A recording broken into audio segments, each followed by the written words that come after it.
আসসালামু আলাইকুম ওয়া রাহমাতুল্লাহ। আজকে আমরা দেখব কিভাবে আপনার পেইন্টিং এর ক্যানভাসটি স্বল্প খরচে আপনি ঘরে বসে তৈরি করতে পারেন। তো প্রথমে আপনার ক্যানভাস তৈরি করার জন্য আপনার একটি কাঠের ফ্রেম লাগবে। আমি আমার পুরনো ক্যানভাস থেকে কাঠের ফ্রেমটি সুন্দর করে ছাড়িয়ে নিই।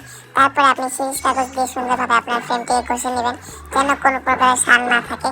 ছাল থাকলে আপনার হাতে বিঁধে দেওয়ার সম্ভাবনা থাকতে পারে। তো তারপরে ক্যানভাস তৈরি করার জন্য লাগবে আপনার ক্যানভাস ক্লথ।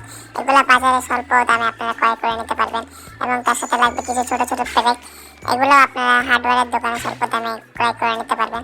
ভালোভাবে আপনারা ক্যানভাস ক্লথটি কাঠের ফ্রেমের সাথে মাপ দিয়ে নেবেন, কেননা পরে প্যারেক মারার সময় আপনাদের ঝামেলা হতে পারে। এরপর আপনারা সুন্দরভাবে ক্যানভাস ক্লথটিকে কাঠের ফ্রেমের সাথে ভালোভাবে টাইট করে লাগিয়ে নেবেন।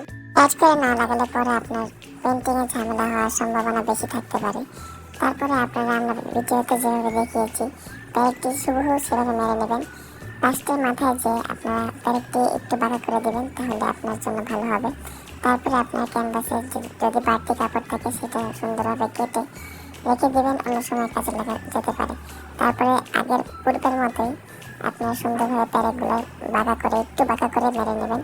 ইনশাল্লাহ আপনার ক্যানভাসটি আমাদের মতো এরকম সুন্দর হবে।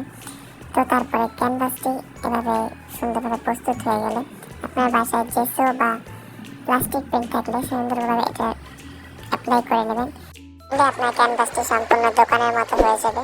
তো আজকে এই পর্যন্তই, আবার অন্য কোনো ভিডিওতে দেখা হবে। আসসালামু আলাইকুম ওয়া রাহমাতুল্লাহি ওয়া বারাকাতুহু।